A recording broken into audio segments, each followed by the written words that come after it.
Assalamu alaikum, bonjour à tous, parlons bien, j'espère que vous allez bien. Alors mes amis, on va attaquer directement le sujet, mais restez jusqu'au bout car j'aurai des choses à vous dire. Bien sûr, on ne perd pas les bonnes vieilles habitudes, likez au maximum, abonnez-vous et surtout bombardez-moi les commentaires car ce que vous allez entendre aujourd'hui risque une fois de plus de vous secouer. J'ai fait au plus vite pour vous envoyer cette vidéo et à vrai dire, je m'y suis mis directement après vous avoir posté la dernière. Ce que j'aimerais vous dire pour ouvrir le bal, c'est Alhamdulillah. Pourquoi? Parce qu'il y a 6 ans, quand j'abordais ces sujets pour lesquels on se fait vite étiqueter de complotistes, eh bien, c'était la traversée du désert. Bien que j'étais loin d'être un précurseur dans le domaine, mais ce qui me fait sourire aujourd'hui, c'est de voir ceux qui hier me mettaient des bâtons dans les roues, qui me disaient que je n'étais personne pour juger et tout le baratin habituel, se mettre maintenant à faire des analyses pour décrypter la cérémonie des JO. Mais bon, rendez-vous juste compte mes amis que les choses vont très vite. En effet, il y a tout juste 6 ans, parler de satanisme, d'occultisme, de sorcellerie, de démons, c'était passé pour un punk à chien qui jongle au feu rouge. Vous vous en souvenez sûrement mes amis, surtout pour les plus anciens que je salue au passage. Aujourd'hui, c'est sous le nez de tout le monde. Et j'ai même envie de vous demander pourquoi cet étonnement. Je ne comprends pas. Alors bien sûr, je ne vise pas tout le monde, car de nos jours, chacun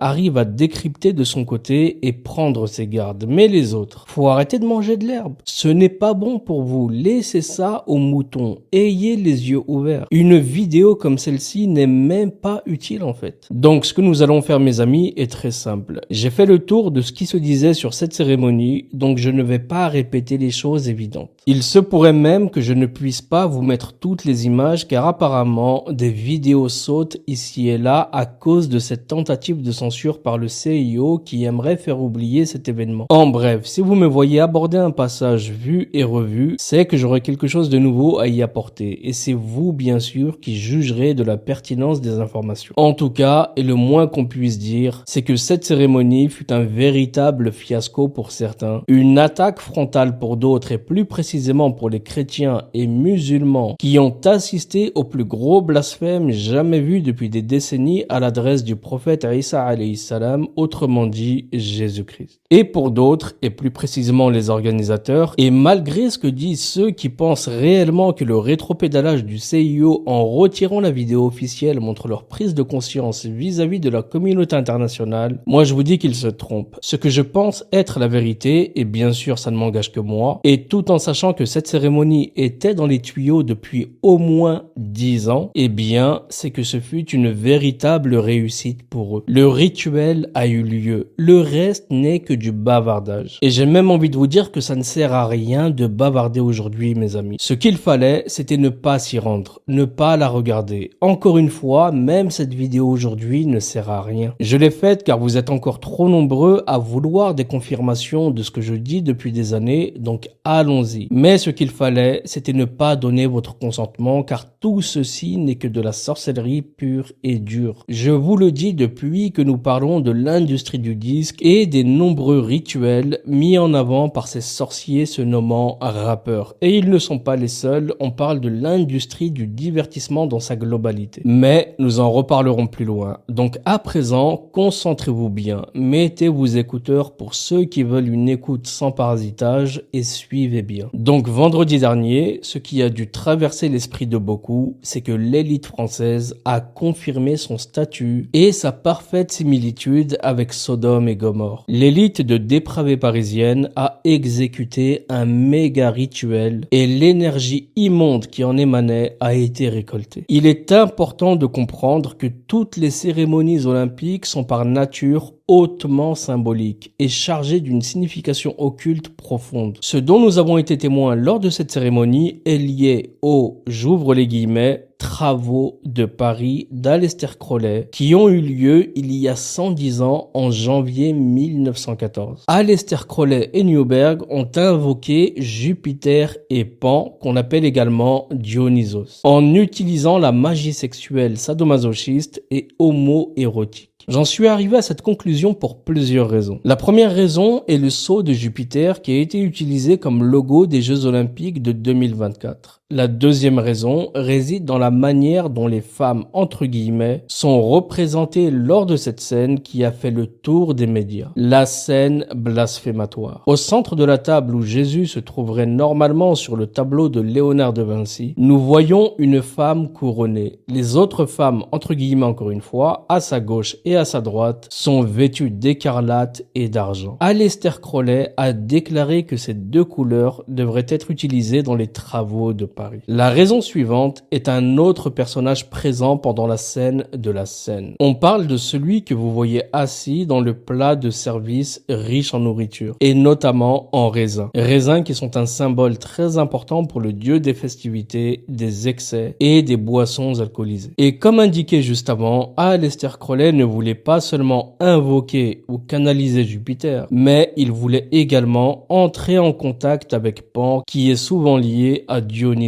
Le pan était un autre élément important des travaux de Paris, également inclus dans les notes de Crowley. Et enfin, la similitude la plus évidente entre les travaux de Paris et les Jeux Olympiques de 2024 est leur emplacement. Les travaux de Paris et les Jeux Olympiques de 2024 ont tous deux été menés dans la ville européenne de l'amour et de la lumière, Paris. Si l'on regarde en arrière dans l'histoire, les travaux de Paris ont eu lieu à la veille de la Première Guerre mondiale. Donc peut-être qu'un autre événement est sur le point d'être initié par ces sataniques. Quand on voit ce qui se passe au Proche-Orient ces derniers jours, on peut se demander si ce n'est pas l'événement en question. Je ne sais pas si c'est le cas, mais il y a sûrement quelque chose dans la planification et les connexions sont étranges. Crowley est toujours très présent dans les cercles élitistes occultes. Un autre lien que j'ai pu trouver avec les Jeux Olympiques de 2024 est le lien avec les thèmes de la mort et de l'eau. La carte de tarot, la mort, est la 13e carte du jeu et représente le cavalier sur le cheval pâle qui est la mort elle-même. Un cheval aussi effrayant était également présent aux Jeux Olympiques. Quoi qu'il en soit, pour revenir au sujet de la mort et de l'eau, la 13e carte du tarot, la mort, est liée au 13e chemin de l'arbre de vie qui est lié à la lettre hébraïque Nun. Nun est lié au poisson, ce qui nous amène bien sûr au lien avec Jésus qui a été moqué dans la scène de la scène, et Nun est donc lié au poisson et à l'eau, un élément qui était très présent lors de la cérémonie d'ouverture. En fait, c'était la première cérémonie des JO qui avait lieu sur un cours d'eau avec toutes les délégations atteignant leur destination en bateau. Dans de nombreux mythes anciens, les morts atteignent le monde souterrain en bateau et nous allons revenir dessus juste après, de la même manière que les équipes olympiques entraient sur scène. Pendant la cérémonie, nous avons eu une autre démonstration de mort sous la forme de danseurs tombant sur une piste de danse rouge sang après avoir dansé frénétiquement, ressemblant à des danses rituelles ou des danses où la transe et la possession spirituelle sont impliquées. Également, nous en avions déjà parlé pas mal de fois, surtout avec les Gnawa qui invoquent les démons. La danse elle-même est souvent associée à la mort. Il y a la danse macabre et les danses au cours desquelles beaucoup de gens ont trouvé une fin prématurée. De plus, et à mon avis ça ne vous a pas échappé, il y a eu une erreur quand le drapeau olympique a été hissé. En effet, le drapeau a été hissé à l'envers, ce qui fait que les anneaux ressemblaient à la lettre M qui est la 13e lettre de l'alphabet, une fois de plus en rapport avec la carte du tarot de la mort, et à la lettre hébraïque M qui est liée également à l'eau, donc nous revenons à la corrélation avec l'eau. Ensuite, ces jeux se déroulent à Paris. On sait que Paris est Parisis, ce qui veut dire pour Isis. En effet, ce n'est pas anodin mes amis que Paris soit bourré de monuments égyptiens, et tout comme Washington, Paris est une ville entièrement mitraïque et maçonnique. Les Jeux Olympiques modernes ont été relancés par Pierre de Coubertin, un aristocrate qui était aussi un franc-maçon actif. La cérémonie de remise du flambeau qui entoure les Jeux Olympiques et à laquelle nous avons assisté depuis des semaines, avec son arrivée à Marseille qui a été tenue par cet ingénieur en sciences et qui a fait son chemin avant d'arriver à Paris, est imprégnée de significations occultes directement liées au lien maçonnique de Coubertin. Dans l'occultisme, Lucifer est perçu comme un sauveur qui transmet la lumière de la connaissance divine à l'humanité. En latin, Lucifer signifie littéralement porteur de lumière. Donc, cette cérémonie de remise de flambeau est, de fait, hautement luciférienne et sans aucun raccourci de ma part. Pour ces Jeux de 2024, le rituel a commencé par représenter représenter physiquement l'une des devises préférées de l'élite, de l'obscurité à la lumière. On a vu Zidane débarquer en métro et donner la torche à des enfants. Zidane niveau 0. Je ne l'ai pas appris avec cette cérémonie, c'est du musulman couscous merguez niveau Jamel triple bouse avec son Zizou Christ, mais on n'apprend absolument rien. Ils sortent du même moule, des esclaves du système. En gros, gagnons de l'argent, la religion peut attendre. Mais bref, ces enfants ici marchent dans les catacombes de Paris en utilisant la torche olympique pour éclairer leur chemin. Catacombes qui sont vraiment un endroit sinistre où se trouvent les restes de plus de 6 millions de personnes. La scène ici est censée représenter le lac Styx pour rejoindre Sharon, le passeur. Mais ici, vous allez voir qu'on a une double interprétation car au-delà de Sharon, il y a un message pour l'ordre des assassins dont je vous avais déjà parlé dans cette vidéo. Et j'aimerais d'ailleurs vous dire que je vous prépare une vidéo magnifique sur ce même thème. Ce sera une deuxième version car bien sûr j'en avais déjà posté une, ce que je vous disais juste avant. Mais celle-ci vraiment, je vais y mettre du détail que vous n'avez peut-être pas encore entendu. Mais bref, nous y reviendrons en fin de vidéo. Donc nous avons ici Charon, également connu sous le nom de Charon le batelier, une figure de la mythologie grecque. Le chien cerbère doit aussi apparaître quelque part. Pour moi, cette personne est Charon, en raison du thème de l'obscurité et parce qu'il l'attend ici. Dans la mythologie grecque, Charon est le passeur qui conduit les âmes des morts aux enfers pour être jugés et déterminer leur lieu de repos. Les Grecs croyaient que les morts avaient besoin d'une pièce pour payer Charon, alors ils plaçaient une pièce dans la bouche des défunts. Nous avons ici la Divine Comédie avec des illustrations de Gustave Doré. Maintenant, regardez bien les enfants avec leurs couleurs formant un drapeau français. Charon cherche à sortir de cet enfer en pleine obscurité. Tout à coup, on le voit apparaître ici, sous ce pont, enveloppé d'un nuage de fumée impressionnant, rendant tout invisible. C'est comme passer de l'enfer au monde réel. Le bateau est juste là, et voyez maintenant comment il poursuit son trajet. Et surtout, voyez quel est le premier bateau qui va suivre Charon. C'est celui de la Grèce, mes amis. Et ce qui est significatif ici, c'est que le bateau de Charon guide les autres. Et la raison pour laquelle on a une confirmation qu'il s'agit bien de Charon est parce que dans la mythologie, Charon guidait tous ses bateaux à travers les enfers. Et ici, il fait de même en ouvrant la voie aux bateaux de toutes les délégations. En résumé, l'image de Charon guidant les bateaux à travers les catacombes et les enfers est une représentation puissante de la traversée de l'âme vers l'au-delà, soutenue par des éléments mythologiques et artistiques profondément enracinés dans la culture occidentale. Et par où accède-t-on à l'endroit où se trouvait la barque, mes amis? Eh bien, par un endroit appelé la barrière de l'enfer. Vérifiez tout ce que je vous dis. En bref, la torche va quitter le souterrain et c'est alors que le comité olympique va se lever pour l'arrivée de cette dernière. Et ici, on peut voir dans la tribune Antonio Guterres, secrétaire général des Nations Unies, et on peut se demander ce qu'il fait là. Mais vous allez ensuite comprendre la raison de sa présence. Ensuite, dans cette scène, les organisateurs ont jugé utile de nous présenter un trouble et dans cette scène de la Bibliothèque nationale où ce trouble se livre à des jeux de séduction en lisant des livres de littérature sur la sexualité, un livre est suggéré et son titre, lisez-le bien, Le diable au corps. Et ce livre, mes amis, parle, tenez-vous bien, d'une femme mariée qui a une liaison avec un garçon de 15 ans pendant que son mari est à la guerre. Rien que ça. On nous a annoncé l'ambiance. Je ne vais pas dire de manière claire, mais tout était là. Alors je vais passer les scènes suivantes qui, à mon avis, ne sont pas utiles à aborder, histoire de préserver les âmes chastes. Et suite à ce passage de luxure, vient un passage fort, celui de l'humiliation de la France, avec une scène s'intitulant Égalité, qui fait sûrement allusion à l'égalité entre tradition et modernité, et la vision de la modernité ici a été représentée par cette débile et dépravée Diana Kamura, accompagnée par la garde nationale. Je vous le dis depuis des années que cette sous-culture n'a pas été mise en avant pour rien. Ce n'est pas pour rien, mes amis, qu'on leur donne carte blanche. Comment expliquer le fait que des abrutis pareils soient mis en avant, passés en radio, affichés partout dans les rues, dans les gares, dans les stations de métro? Comment expliquer qu'on les voit aux affiches des plus gros festivals chaque année? Comment expliquer qu'ils remplissent des salles de concert alors qu'ils ne savent même pas aligner une phrase dans un français correct? Tout ça n'est pas anodin. Ces gens sont là pour détruire l'intellect, tirer les gens vers le bas. On a eu le représentant de la claquette chaussette lors de l'arrivée de la flamme à Marseille qui, à part part chanter des berceuses pour enfants et nous parler du sang de la zone en roue arrière sur son scooter n'est pas capable de faire autre chose. Ces artistes entre guillemets complètement débiles sont remerciés pour service rendu. Quel est le service qu'ils rendent? C'est là que vous devez vous poser la question. Ces chanteurs, rappeurs, comédiens œuvrent dans le sens de ces élites qui veulent une destruction complète et profonde des valeurs. Personnellement, quand j'ai entendu que la débile profonde Aya Nakamura allait chanter lors de la cérémonie d'ouverture, j'ai dit ok.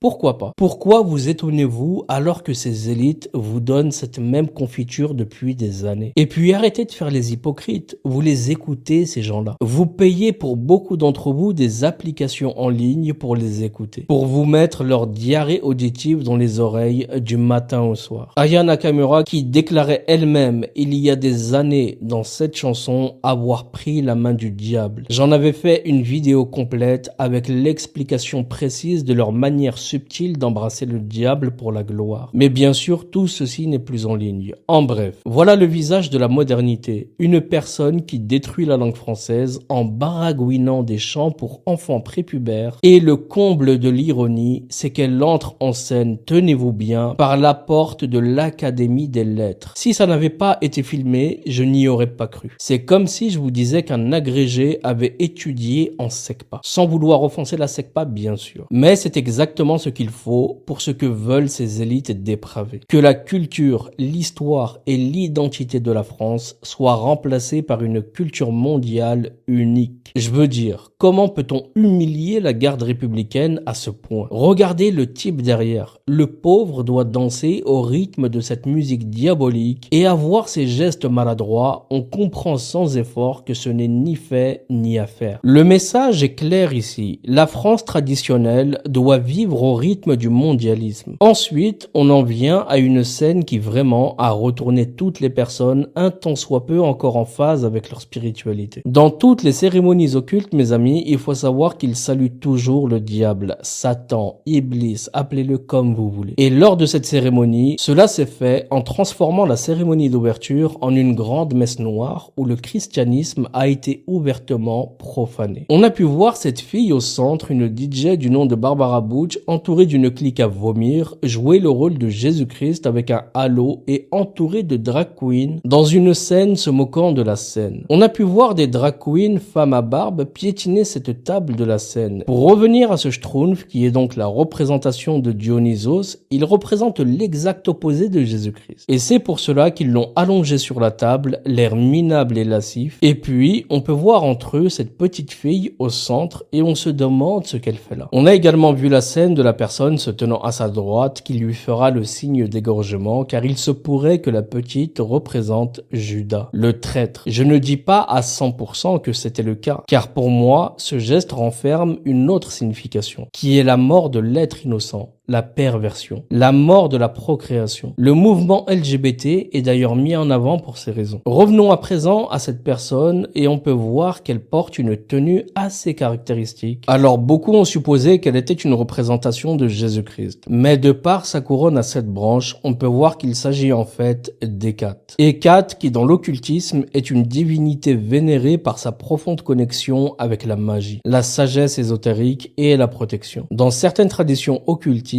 Hécate est perçue comme une gardienne des portes entre le monde des vivants et celui des morts. On parle là en fait d'un démon, mes amis. Elle est invoquée dans les rituels pour communiquer avec les esprits ou explorer l'au-delà. Hécate représente également la statue de la liberté qui est représentée portant la torche de l'illumination avec une chaîne à la cheville, car elle est enchaînée dans la fosse, le gouffre. Ensuite, la scène avec Marie-Antoinette. On a aussi vu cette révolutionnaire passant devant avec son bonnet phrygien, et on a encore un lien avec le culte de Mitra. Durant la Révolution française, il y avait une déchristianisation de la France. On jetait les catholiques dans des bateaux et on les brûlait comme les papes. Ces malades faisaient des orgies dans les églises. C'est vous expliquer un peu l'époque que c'était. Et le tout était orchestré par la maçonnerie qui se camouflait en arrière-plan. La Révolution française a commencé comme une cause noble, populaire, mais ces mouvements ont été détournés par les puissants. Et c'est durant la période de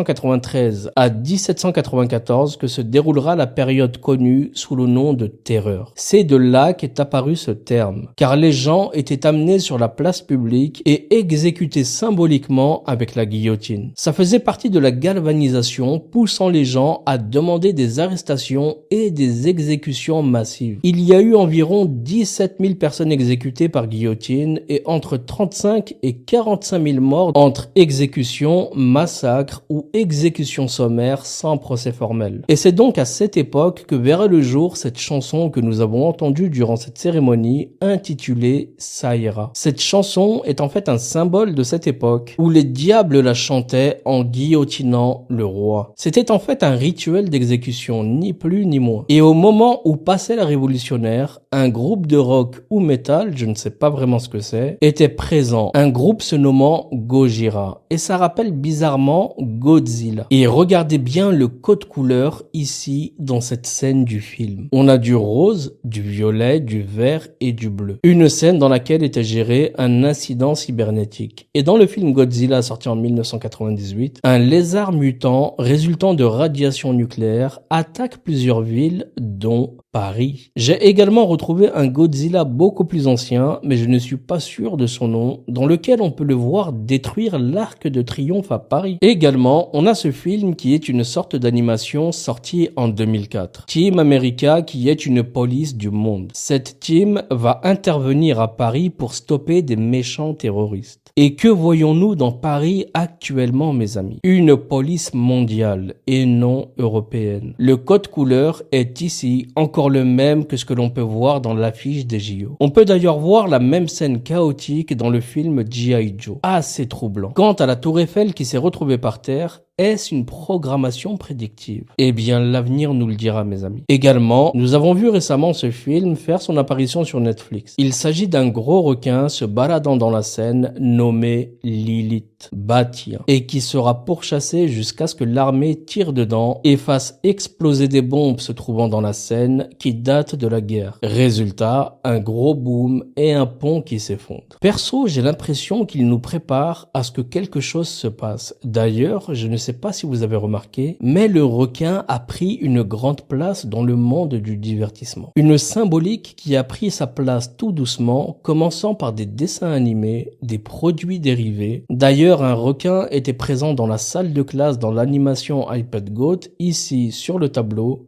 en dessous duquel était aussi présent ce dragon. Et 2024, mes amis, est l'année du dragon dans le calendrier chinois. Dragon symbolisant le feu. Ce même feu qui ravage de plus en plus, que ce soit la nature comme les incendies géants en Californie. Nous avons vu Hawaï ainsi que de nombreux édifices dont l'un des plus importants en France, Notre-Dame, qui certes n'a pas brûlé cette année, mais qui était déjà matérialisée ici dans cette animation, s'effondrant sur elle-même avec le personnage de l'Antéchrist sur la barque, rappelez-vous, qui naviguait avec une flamme à ses pieds, comme une torche. En bref, mes amis, ici on peut voir l'ancien athlète Charles Coste, âgé de 100 ans, passer la flamme olympique sous la pluie à des athlètes de couleur comme Teddy Riner et Marie-Josée Pérec. Cela symbolise le grand remplacement en Europe. C'est un relais très symbolique que vous voyez ici. Et ceux qui veulent comprendre, comprendront. Il n'y a rien à cacher. Et maintenant, j'aimerais vous parler d'un passage qu'absolument personne n'a relevé et pourtant, le message était plus que clair. Je parle du passage avec les mignons. Alors, ils portent bien leur nom. Ils sont divertissants. Mais pourquoi ont-ils choisi les mignons? Est-ce que cela représente ce qui se passe dans notre société? Peut-être sommes-nous les mignons stupides. Nous suivons un leader non pas par choix, mais par nécessité. Les mignons, avec leur bonne humeur et leur découverte, réussissent toujours par hasard. C'est curieux, n'est-ce pas? Ce sont des êtres adorables, tout comme les humains. À présent, mes amis, nous allons analyser une chose. Le pourquoi ils ont été introduits dans cette cérémonie d'ouverture. Et regardez cette photo. Il s'agit de Pierre Coffin, le créateur des Mignons. Qu'est-ce que les Mignons? Pourquoi suivent-ils un leader? Voyons tout ça de plus près. Que portent-ils sur leur salopette? Un G, n'est-ce pas? Que portent-ils sur leurs mains? Des gants, Nous sommes d'accord. Quelle est la couleur de leur tablier? Eh oui, ils ont été conçus pour nous représenter, mais sous une forme différente. À présent, mes amis, abordons le célèbre cheval. Dans ce tableau, nous voyons les 4 cavaliers de l'Apocalypse. Le cheval pâle avec son cavalier représente la mort, celui qui apporte la destruction et Apocalypse. Ce cheval pâle est monté par la mort et l'enfer le suit. Il a reçu le pouvoir de tuer par l'épée, par la faim, par la peste et par les bêtes de la terre. Il est curieux que cette représentation sombre et nocturne de l'Apocalypse ait été choisie. Ce cheval métallique qui d'une certaine manière courait sur la scène symbolise lui l'intelligence artificielle et le transhumanisme. À présent, posons-nous la question de savoir que suivent tous ces pays. Eh bien, la mort, la destruction, la famine. En 2019, The Economist a présenté la couverture du Monde de cette année avec les fameux cavaliers de l'Apocalypse. Sur cette couverture se trouvait également le fameux QR code qu'ils ont imposé durant ces jeux. Il y avait également le pangolin, et j'en passe. Nous voyons aussi la croissance de l'Inde, le Brexit, la montée de la voiture électrique. La couverture était très significative. Aussi, tout au début de la cérémonie a eu lieu un premier rituel, et bien ce rituel était celui du volcan. Un sacrifice d'humains. Et dans ce passage, il montrait la jeunesse sacrifiée. On a ici par exemple Kanye West dans le volcan. Il me semble que c'était dans le clip Donda qu'on avait d'ailleurs décrypté un clip très sombre, bourré de symbolique. Et ce volcan dans lequel vous pouvez le voir est un très vieux culte aux anciennes divinités volcaniques et principalement au dieu de la forge, du feu et des volcans. Et qui était ce dieu, mes amis? Vulcain. Maintenant, écoutez ça.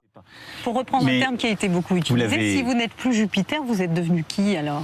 J'ai jamais revendiqué cette comparaison mythologique. Si certains avaient voulu me voir comme tel, c'est plus Vulcain.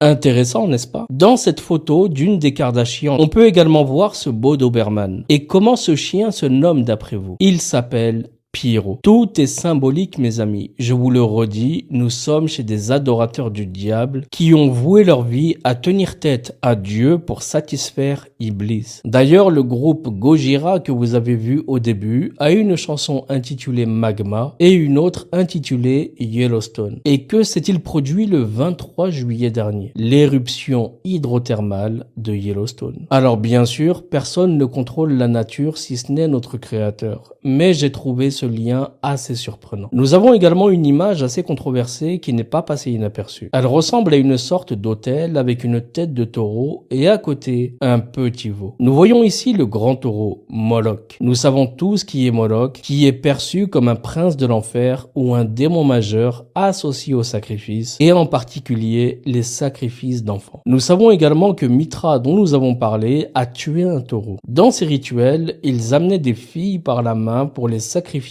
dans le feu. Ici, nous pouvons voir la torche sortir d'un trou. Sharon la porte et la donne à Zidane. Zidane la donne ensuite à d'autres athlètes pour qu'elle arrive à un autre endroit. Et puis, nous avons le veau d'or, qui est clairement un symbole d'idolâtrie et de désobéissance à Dieu, rappelant les Israélites qui se sont tournés vers des pratiques païennes en Égypte ancienne. Cela sert également d'avertissement sur les dangers de l'impatience et du manque de foi, car les Israélites n'ont pas attendu Moïse et se sont rapidement tournés vers des pratiques païennes, montrant ainsi leur manque de confiance en Dieu. Si vous voulez une version musulmane, j'ai fait une série de 3 vidéos sur ce sujet. En bref, cette cérémonie est un manque de respect pour les religions qui ne sont pas dominantes en Europe. Maintenant, j'aimerais qu'on prenne un peu de hauteur et je vous demande ici, est-ce que cette cérémonie est du déjà vu? Personnellement, ça me rappelle une cérémonie similaire qui a eu lieu dans un château près de Paris il y a un certain nombre d'années. Il s'agit du bal masqué des Rothschild de 1972. Dans ce château de Ferrières, une cérémonie a été célébrée et la question de savoir s'il y a vraiment des coïncidences entre ce bal masqué des Rothschild et la cérémonie des JO est vite répondue comme dirait l'autre et la réponse se trouve ici. Ceci est le bal des Rothschild et ici la scène lors de la cérémonie des JO. Est-ce que cette scène même que nous voyons ici a un précédent?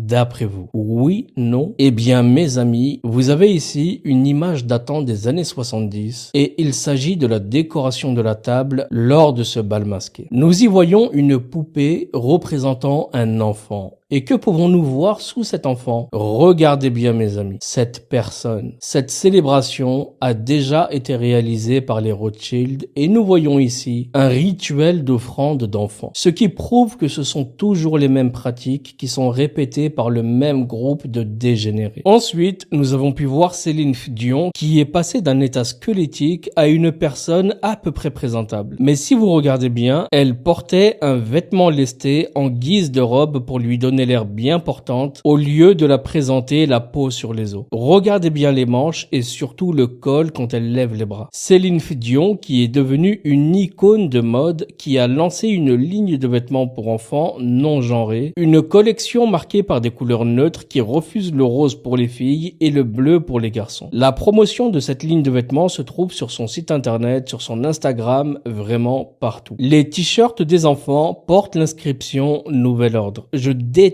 ces gens, mes amis. Oui, je l'appelle Céline Dion. Je veux être poli, j'ai pas envie de déraper, mais je les déteste. Ce sont des sangsues qui, après avoir fait les poches à leur public, veulent maintenant les entraîner avec eux dans les abîmes. En bref, j'ai ensuite fait une petite recherche pour voir s'il y avait une trace de cet événement dans les cartes Illuminati. Eh bien, bim badaboum mes amis, la France qui a toujours soutenu les causes libérales n'a pas été oubliée dans ce jeu. Et c'est intéressant de noter que sur cette carte, une personne est penchée au premier étage de la Tour Eiffel avec une lumière autour d'elle. Et il est fascinant de voir comment la chanson qu'elle a chantée s'intègre parfaitement. Voyez les rayons émanant de la Tour Eiffel le jour de la cérémonie. Est-ce que ça ne vous rappelle rien? Regardez bien la forme. Maintenant, regardez cette image. L'équerre et le compas de la maçonnerie. En bref, mes amis, et pour moi, cet événement a été planifié de très longue date. Le réalisateur de tout ce bazar est d'ailleurs un disciple de Marina Abramović que nous allons voir, à présenter avec une personne que nous avons vue dans cette vidéo. En nous basant sur toute cette cérémonie, nous voyons Jacob Rothschild devant cette toile, représentant donc Satan invoquant ses légions. Et c'est maintenant que j'aimerais vous donner la deuxième interprétation que je donne à ce personnage. Sharon représente également l'ordre des assassins. On dirait un de ces assassins qui portent la flamme à travers Paris. Les assassins et les Illuminati, les Templiers et même les Jésuites sont tous liés de manière assez complexe. C'est d'ailleurs des assassins et plus précisément de Hassan ibn Sabah dont on avait largement parlé dans cette vidéo que vient la mythique expression « tout est permis ». Les assassins pouvaient en effet frapper n'importe où et n'importe quand. C'est la raison pour laquelle ils étaient redoutés. Mais en cours de route, cette expression a été transformée en « fais ce que tu veux ». Jay-Z, qui a d'ailleurs collaboré avec Marina Abramović, portait ce t-shirt sur lequel on pouvait lire « fais ce que tu veux ». Tout est interconnecté mes amis, absolument tout. Cette expression ne vient pas de n'importe qui. Elle a été popularisée par Aleister Crowley. En bref, les Templiers avaient un lien très étroit avec Baphomet à qui ils vouaient un culte. Ce même Baphomet que nous avons pu voir ici en pendentif sur cette chaîne que portait Snoop Dogg. Snoop Dogg qui en 1994 sera impliqué dans pas mal d'affaires dont une pour meurtre dont il va miraculeusement s'en sortir. Eh bien mes amis, écoutez bien. La même année, il sortira cet album Murder Was the Case et regardez ici, une information très importante car cette date de naissance et de mort n'est pas n'importe laquelle. Nous avons en effet sa date de naissance, mais à côté, 1994 est la date à laquelle il donnera sa main au diable en échange de sa liberté dans ces nombreuses affaires qui lui sont tombées dessus. Calvin Broadus, de son vrai nom, est donc mort à cette date et a laissé place à un pion du système mangeant à la gamelle comme tous les autres. Et la symbolique dans tous ces clips, à elle seule, confirme ce que je vous dis ici. On peut voir ici dans ces images toute la symbolique qu'il traîne derrière lui. Ce sont des sorciers, mes amis. Ce ne sont pas des chanteurs. Ils ensorcellent littéralement leur auditoire. Nous en avons parlé maintes fois. Et regardez, je vais vous donner un petit exemple. Il y a une déesse mésopotamienne nommée Inanna, également connue sous le nom de Vénus, Aphrodite, Ishtar ou encore Isis selon la culture. Elle est la déesse de la beauté, de la sexualité, de la guerre, de la politique et des transgenres. Tous les prêtres de son temple étaient des transsexuels sexuelle appelée Gala. Ils organisaient des défilés en son honneur. Inanna est l'une des 7 divinités originelles décrites dans les premières tablettes d'argile de l'histoire. Alors pour moi, on parle d'un démon, mais l'une de ces tablettes mentionne qu'elle avait le pouvoir de transformer les hommes en femmes et les femmes en hommes. Les prêtres d'Inanna, les Galas, sont mentionnés dans l'histoire comme les principaux opposants aux premiers chrétiens. Après que les chrétiens ont pris le contrôle des temples païens, les fidèles d'Inanna ne se sont pas tous convertis. Certaines familles riches,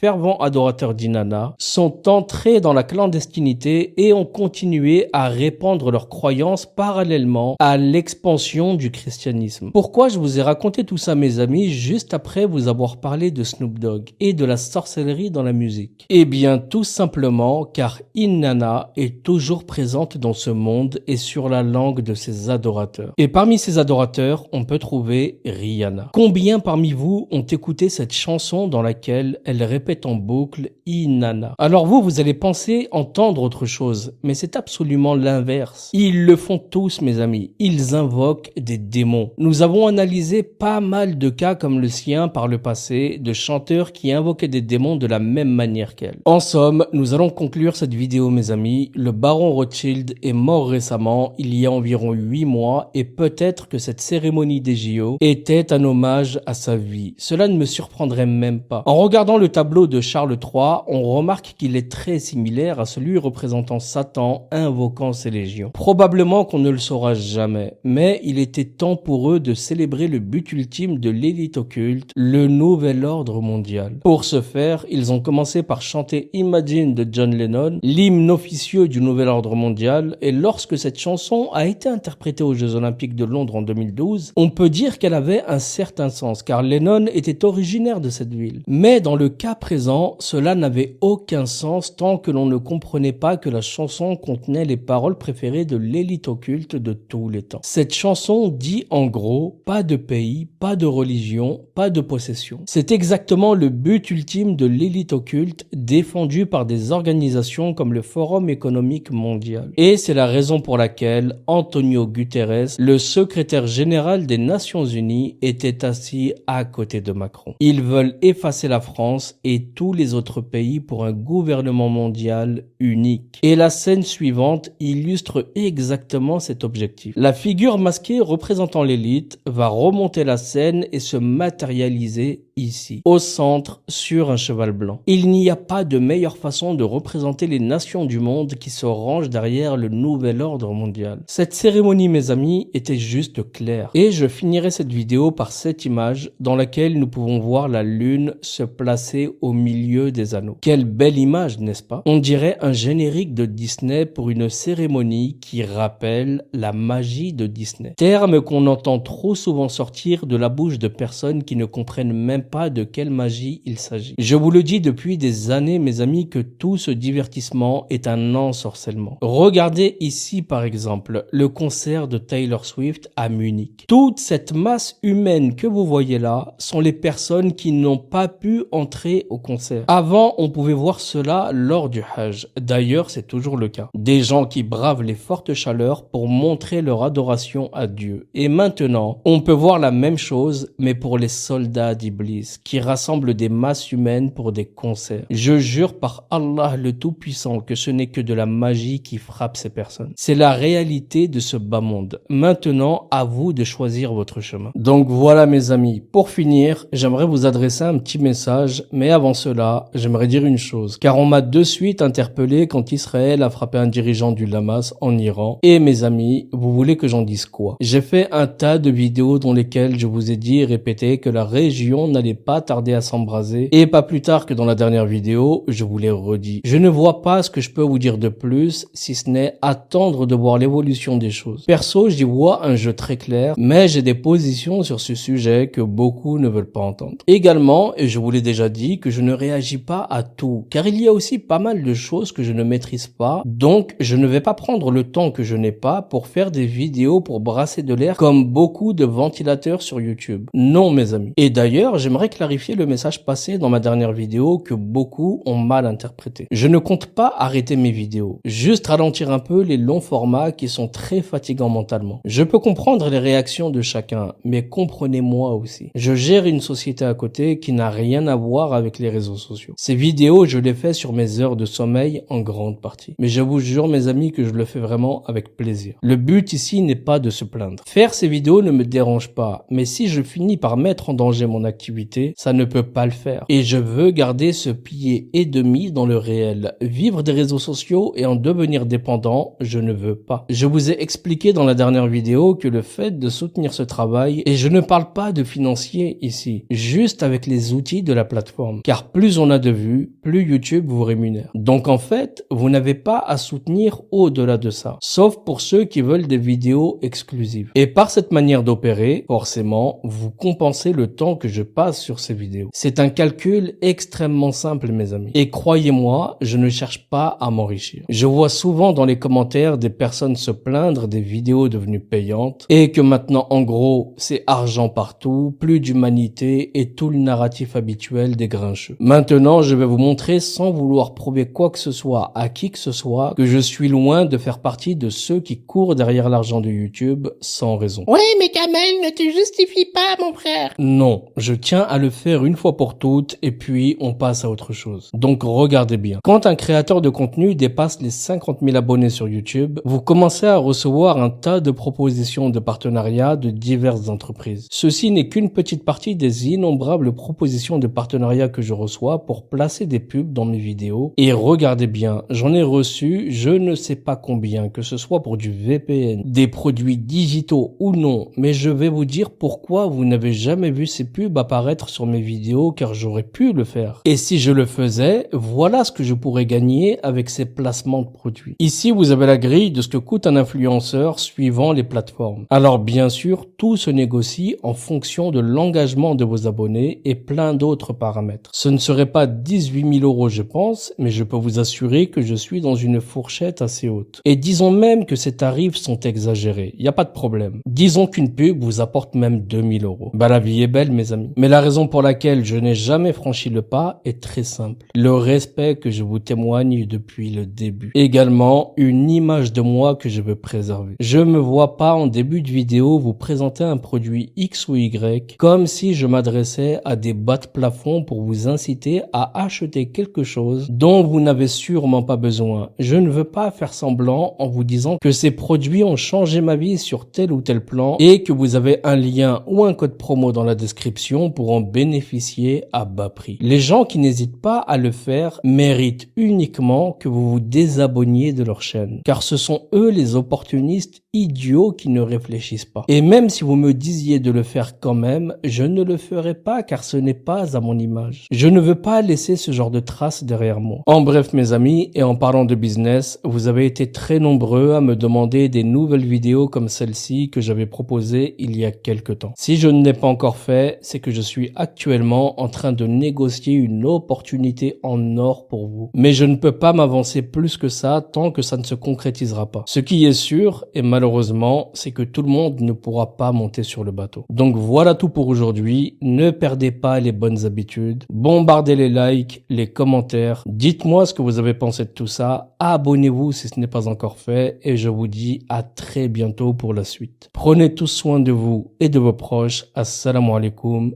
Paix sur vous.